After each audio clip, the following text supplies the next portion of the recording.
Well, of course, a lot of activities happened there. That gets our attention in a moment because we'll be trying to get a sense of what the president meant by that. And of course, how these will directly, implications directly or indirectly on the average citizen. I'm being joined by the Special Assistant, Senior Special Assistant to the President on Media and Publicity, Mr. Garba Shehu, who joins us from Dara in Katsina State. Thank you so much, Mr. Shehu, for joining us tonight. Give us a sense, first and foremost, when the President says he's eager to go, is it a statement of frustration of the state of the nation and the handling of these, the Buhari government of the state of affairs?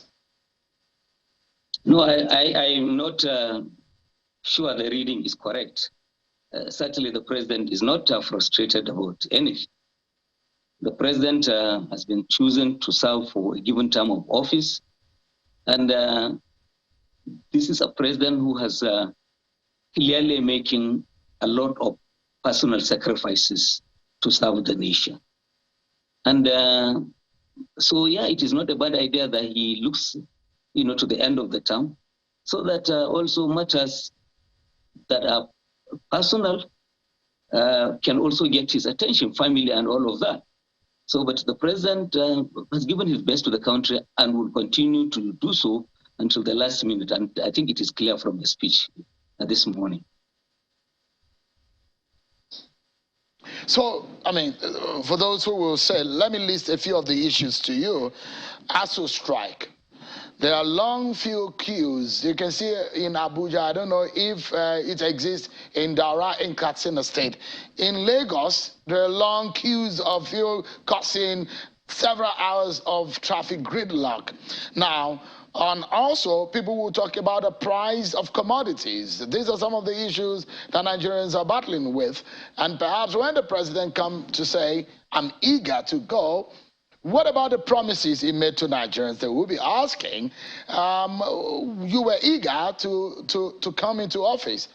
Have you fixed those problems? Those are some of the issues that some Nigerians will be asking. And you look at it, just an hour drive to the presidential villa is Kuje, where Boko Haram elements invaded the correctional facilities there, setting free about 64 Boko Haram leaders and members. Now, the question is security, anti-corruption. These are the issues and the promises the government and President Buhari made to Nigerians. When he says he's eager to go, the question is, has he resolved those problems he promised to solve? He has solved the problems substantially. Look at all of the things that have happened. When he came in, the real epicenter for those crises was the Northeast. Northeast is a lot more peaceful today than it was.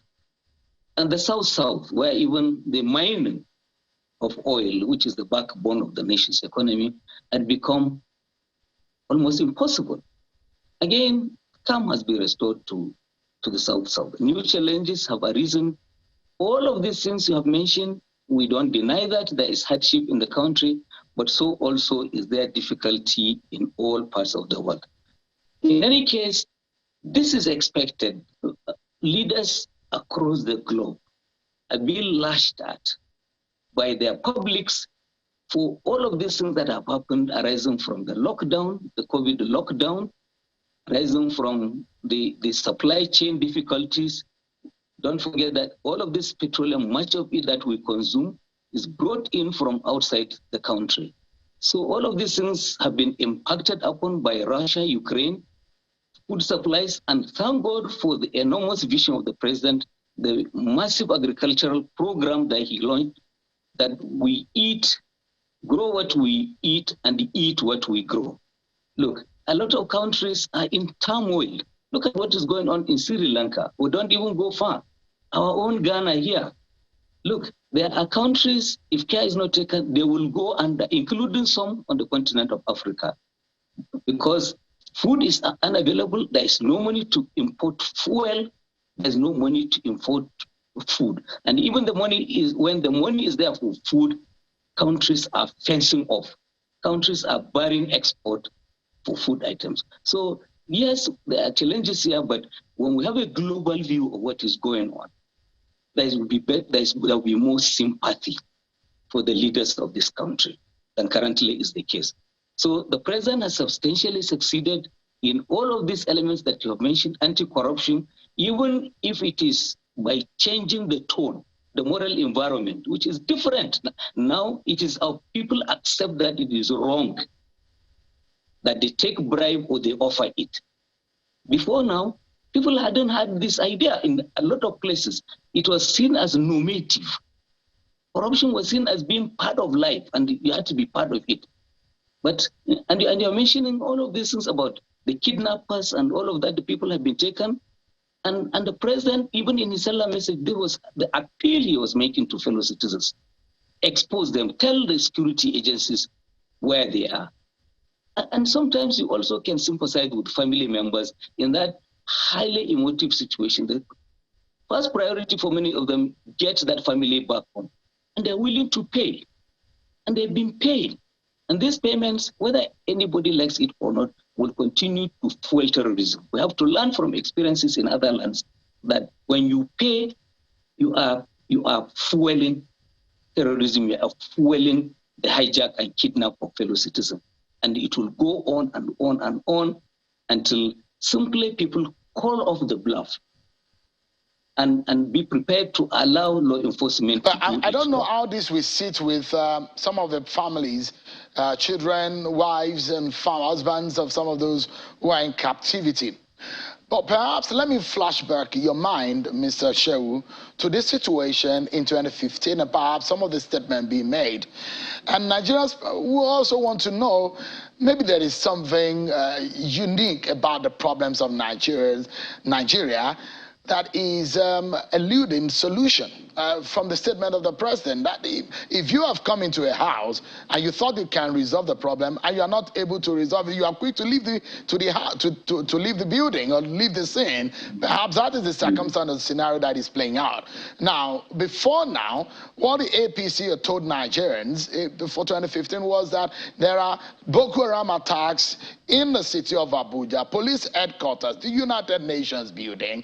The critics of this government will say, we've seen that play out again in the last few weeks when Boko Haram elements have attacked Kuje prison, 1 hour away from the villa, 25 minutes away from the airport. Now, people will say, in the northwest region of the country, we've not seen this state of insecurity in Kaduna State, where these elements have now found it comfortable. They even attacked a train headed for Abuja. That is an assault on the security architecture of this country. These are some of the things that the government of the APC both said that they were going to fix, and some Nigerians were very excited about the feeling of fixing some of this problem. Can you give us an insight whether or not there is something that Nigerians need to know, that the problems of Nigeria is eluding solution? Is there something that the president has discovered that we do not know? No, I think that Shehu, what needs to be done is for you, especially the communications experts and all of the citizens, to accept that there is no society, no country that has zero level of criminality. There will be occasional breaches and infiltration. And you mentioned Kuje prison. Kuje prison is hot, is new, and I accompanied the president and I saw what he felt about all of these things. And I think that in all fairness, let's allow the investigation to be complete. From the numbers they gave him, you had nearly 60 of our security agents armed with weapons.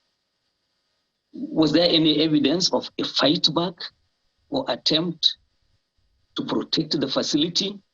So I think that it is better for the investigation to be thorough and to be complete. And these things about the spread of attacks to parts of the Northwest had sufficiently over time been explained by the security, the defense headquarters in particular. You had the Boko Haram who had found the Northeast too hot for them. And they had run away and infiltrated some parts of the Northwest. And it is also true that in a number of instances, again, communities needed to do more in terms of exposure, because the soldiers under the Nigeria Armed Forces, the military men and the policemen, we have a federal, security setup. Some of them may have come from Bayelsa or Ogun or Enugu, and you say, take a gun and go to Sokoto or Kebbi and do this work. They probably don't even have an idea. They have to look at the map to see where is Kebbi and Sokoto and all of that. So they need to be guided, they need to be helped. But you have situations where clearly even some governments have seen clear instances of breach. In fact, if care is not taken, some of these things, they will go on and on and on, because when you identify a particular ethnic group and you tag them as being terrorists and bandits, and you go after them, they go to market to buy and sell. And the moment some of them are seen, they are attacked and they killed. And then there is a fight back by members of their community. They come back, they say, we have been attacked by so-so community, we will. So, and there is no patience on the part of most people to go through the due process of the law. Otherwise, given patience, given confidence in civil authority, that's why we have the court system in the country. And the courts should be allowed to do their duty and mete out punishment. They have their challenges as well. But I believe that if punishment is meted out and seen to be done, people will have, and quickly so, there will be a lot more confidence that people will have in the system, and this thing about self-help will certainly be reduced. What scenario I was trying to paint is for someone who is asking for a job, or a contractor who is asked that, get me the job, I'm going to do it. That is the scenario we had with President Buhari and the APC. When you were asking for the job, you said, give us the nation and we will fix it. We are capable of fixing it. Yeah. That is the promise you made to Nigerians. And I'm wondering whether or not, when the president says he's eager to go, whether Nigerians will be disappointed. What do you feel? How Nigerians will react or will take the statement of the president that what you promised to do, have you achieved it? Have you done it? You cannot go without giving us what you said you were going to do. What do you think Nigerians are, and how do you think Nigerians will react to the statement of the president, considering what you promised and what you have delivered? Don't forget that the president is speaking against the background of a political system, or should I call it political leadership, that had shown greed on matters of succession and over-ambition. In the last 19 or so, in fact, in the past, in all of these years we have practiced this democracy from 2019, we had seen persuaders come before our very eyes and tell us that leaders should not go. Term limits are should not a nuisance, and they should be eliminated.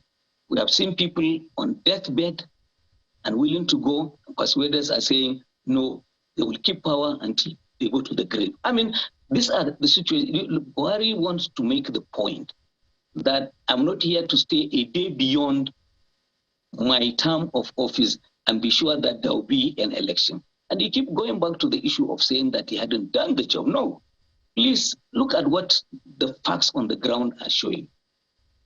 He came in 2015, the Boko Haram had a territory the size of Belgium, with a flag system of administration and taxation that was unique to themselves. They call it a caliphate. They don't command that kind of place in the country anymore. So much has been achieved.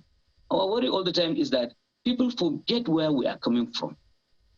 And I was just reading an earlier editorial yesterday. A given newspaper was talking about our country going back to 2015.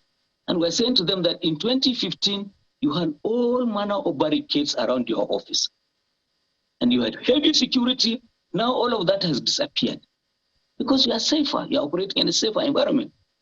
You have forgotten where you are coming from. And this is why you are saying nothing has been achieved. But otherwise, the example begins with you. And it is all around us. So people are just not being fair when they cling on to some of these things and then they begin. And of course, for President Muhammadu Buhari, we fully appreciate that. For many in the opposition, President Muhammadu Buhari has this enormous personality, enormous image, upon which even his political party, the APC, is counted. So why don't we go after it? Why don't we diminish him? And that's the whole. It's a cancel campaign that people are launching against Muhammadu Buhari, and they will not succeed. Because the masses, 20 million of Nigerian poor are on social investment program of the government. Whether they are eating food in schools, whether they are getting payoffs at the end of this month, at the end of the month, or one form of social investment or the other in the many programs that have been put in place. Those are the voters. Yeah, before the half hour, I'd like to take you up on one more matter where the president raised the issue. So, I mean, from what you said, some Nigerians who are listening to you tonight will be wondering whether or not Mr. Shehu is feeling exactly the same thing they're feeling. So some of them who live in, who apply the Kaduna-Abuja Express Road, or some of them whose family members have been in Kajuru. For some of that have been attacked, and some of them who have lost their homes in Benue, and in some other parts of the country will be asking whether or not Mr. Shehu is in the same Nigeria as them, and perhaps whether you go into the same market to buy foodstuff compared to 2015 that you have made mention of. But let's go into the issue of ASUU strike. Is it fair, Mr. Shehu, when it does look like the president has accused or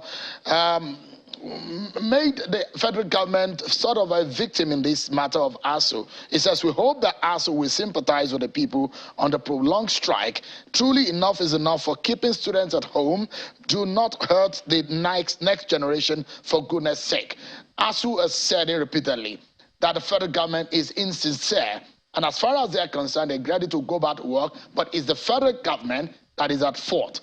Is it fair for the president to make this statement? Okay, let me go back because I won't let that pass.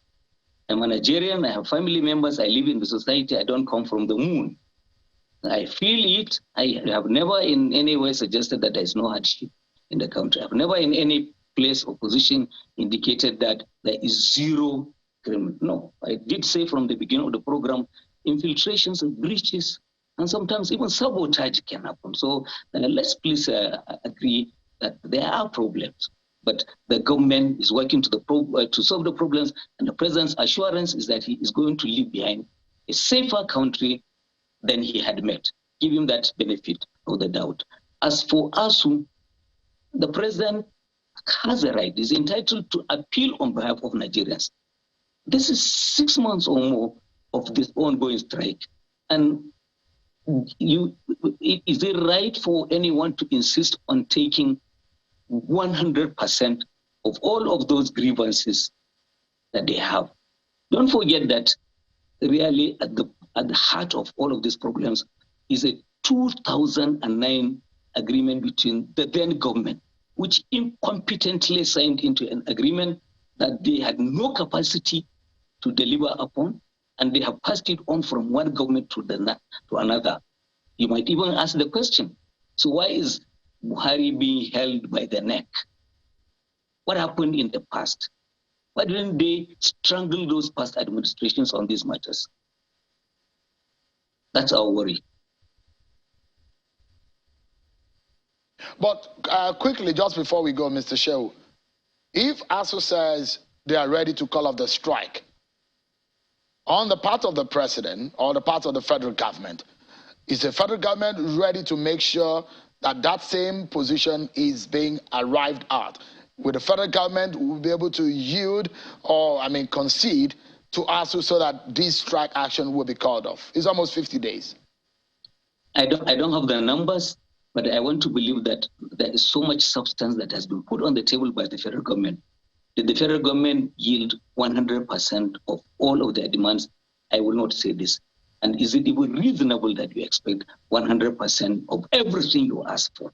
Look, there are also other sectors of the economy that are yearning for attention. The military, they need weapons, they need guns to go and fight terrorists. We have to attend to all sectors of the economy, and these resources available to the nation, how just to go, they just have to go around hospitals, schools, and all of that. No assurances as of tonight. Well, the Minister of State Education is in the news, has given assurance that they are about to turn the corner and all of the issues are about to be resolved. Let's pray. We have reached this point in the past. My hope and prayer is that it will soon be ended. And please, as the President did say, they have family members, they have leaders in our communities, prevail upon them. Let them resume the classes. Those elements that have not been resolved, they can still be talked over and resolved. Mr. Garba, Shehu, thank you so much for sparing time, albeit it was a late invitation to the program and you still made it on. Thank you so much indeed for coming tonight. I never wish that ASUU strike of this magnitude will go on. I personally experienced it when I was in university very many years ago, and now that is happening again to how many generations after? So we hope that all of this is resolved as fast as possible.